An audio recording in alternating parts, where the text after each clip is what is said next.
all the past Rocky villains, you have a new villain in this area for Creed. Who is your favorite villain from the old Rocky movies out of all the bad guys? Oh, it's probably Clever Lane. Yeah, he just unapologetically evil. Not evil, but he was just like, he was a badass. Like, he just, Clever just was like, I'm a menace, and that's what it is.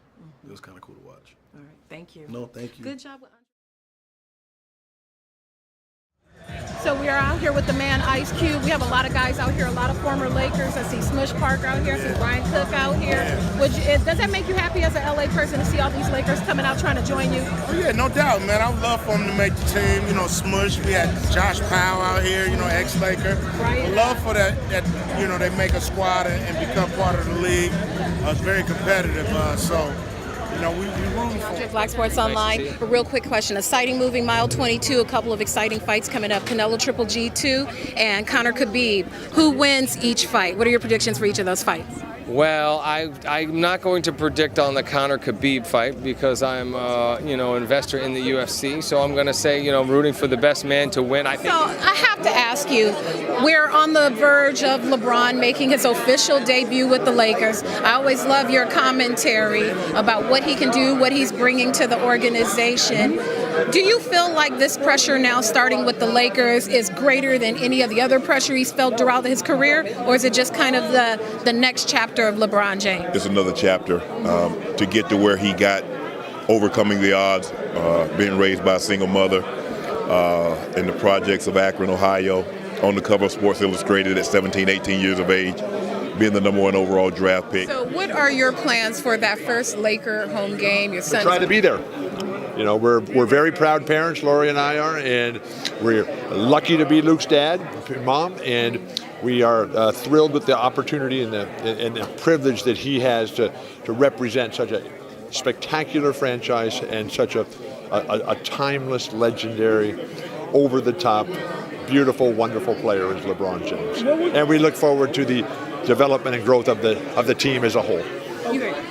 Creed 2, Aquaman, two biggest movies that are out right now.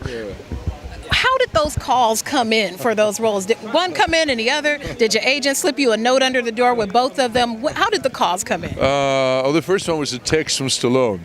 Hey, I play this guy again. It was said sins of our fathers or something. That was something from Sly, who then, with Aquaman, James Wan is a He-Man fan, from the old days, from the 80s. I think he was a little kid with a sword. I have the power, or whatever. In recent years, we've seen a resurgence. Biggie and Pac are always legends in the game and are never far from the conversation. When you consult on projects like this, does it reopen fresh wounds and make you a little sad? Are you happy that a story's still being told? How do you feel when these type of projects come about? I knew that we were going to be legends. Pac knew he was going to be a legend. We knew we were on a legendary track back then.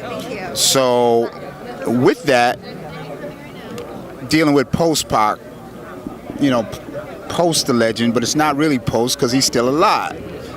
So therefore, I'm trying to look out for my brother and his legacy and his memory as usual. AGT's been on. You said the most brilliant thing during the broadcast, that Vicky and her crew should be the whole show. When did that occur to you? When I watched the film, it was like, I could just keep watching her and her friends, and I thought, we've got the Kardashians, maybe we could do like an older one, and they're all on Viagra and blah, blah, blah. And it was also interesting because I saw the mask slip away on Vicky. For the first time, you related to her as a person. Last night I watched a stream with you and Diddy on Instagram, and you said there was like that certain kind of hip-hop flavor. It was something that you were missing. What are you looking for exactly in terms of rap and hip-hop and from the contestant? If you come in to rap and represent hip-hop, you got to come out there and not only be one of the greats, you got to make sure, but what I want to express is I want to see somebody on a show like this come out there with them bars, that cadence, that swag, that real hip-hop raw. Overall's playing well. I don't look like. No, you have no Fupa, none of that. No, you're good. That's the title. So we put the pizza in. This is Woodsy Coffee. What you think the cauliflower pizza gonna taste like? Hopefully good. Hopefully not dry. I don't know. I don't know. I have no idea. We're gonna see what it tastes like though. So cauliflower pizza. Here for Unsolved the Murders of Pac and B.I.G. Bone Thugs and Harmony. Historian. What's up, yo? Bone Thugs, Black Sports Online. How y'all doing tonight? Let's get them with you. Okay. And I'm gonna just hand you guys the mic. What does Bone Thugs think of Unsolved the Murders of Pac and Big? These stories continuing to be told, and are you happy that these stories continue? Oh yeah, because it lays a certain level of justice to the whole thing. You recognize greatness. These guys was taken from us at a really before their time. Their music is still behind and everything. We're happy to be here honoring these young guys and everything, and it's a recognition. We never forget, we never will forget, and this is proof and example. So we are here. When we last saw the Robinsons many years ago, did you think that was the last time Will Robinson would be on our TVs, at least in episodic form, not in movie form? It seems like yesterday. No, I always believed in the power of the franchise.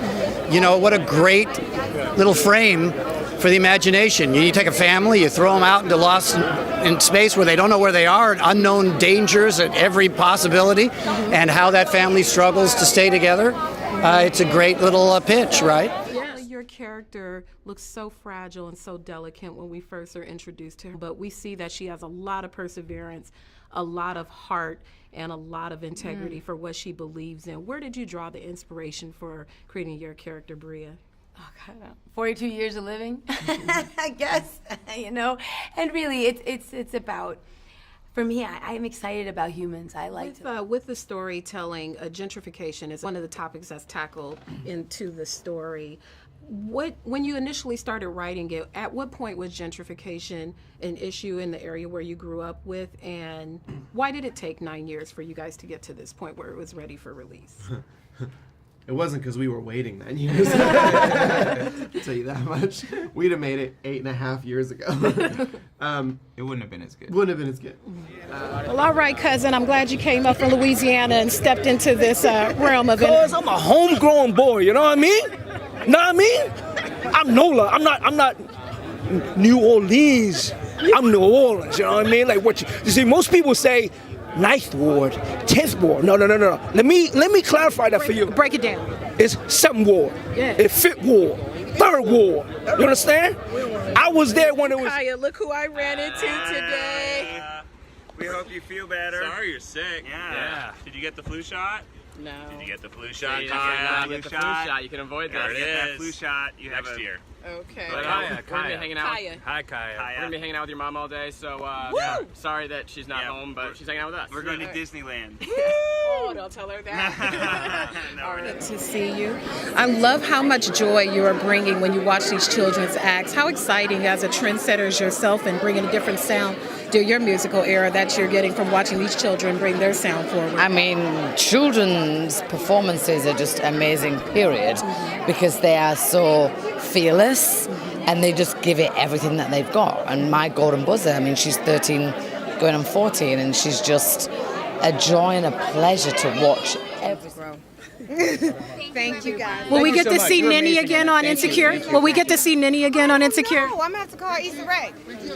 This gathering of young women comes on the heels of the Kavanaugh hearings that are taking place right now in Washington, where Dr. Ford was roughly about the age that a lot of these young ladies are now. What can they learn from Dr. Ford's bravery with coming forward with her story? You know, I think that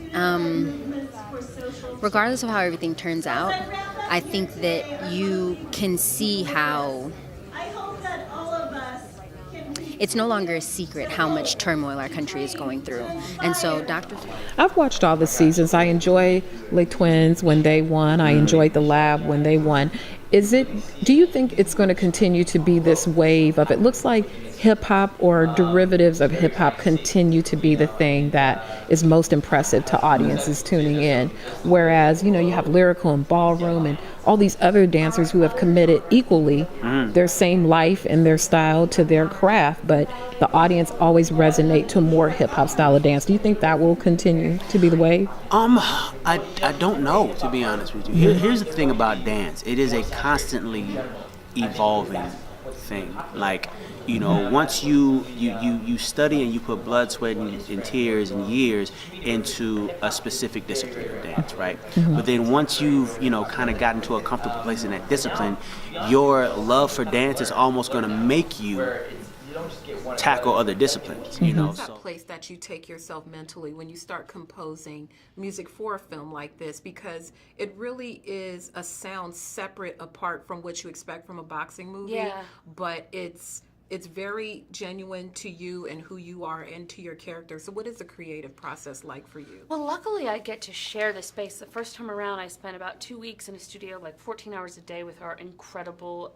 composer and producer Ludwig Gorsen. So just to work with someone as gifted as he is, who has such dexterity, was amazing. And I was so lucky that MGM in the studio was so responsive to making, and Ryan Coogler the first time around, to making music that was experimental, because it felt very different than what you might expect from a sort of big studio movie. This world proud of me and to make myself proud of, what I'm doing. So I've just gone to another level and I'm really grateful for it. I'm excited for you, and I know the fans are going to be excited to see you. Thank you. I'm so excited. Every time I come home from work, I'm like a giddy schoolgirl. Like, I can't believe I'm just seeing this right now. This is